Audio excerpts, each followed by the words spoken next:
Muzange mzazi mwanangu ungekuwa wapi?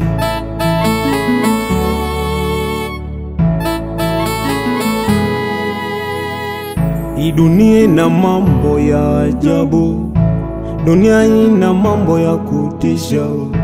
Nimeona vyenye ndeleza kao, na bila Mungu mesinge kuwepo. Nilikuwa rafiki wangu wa karibu, nilimupenda sana na nyumbani walijua.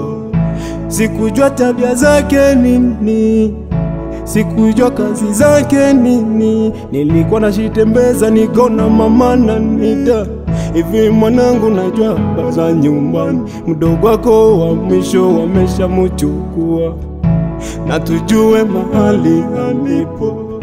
Mina mama tukarudi nyumbani, tukakuta baba washa mwandikia message.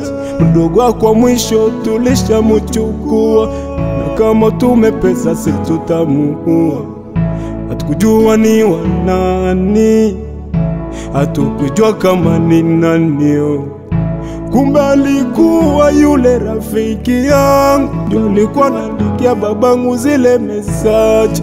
Dunia, dunia, dunia,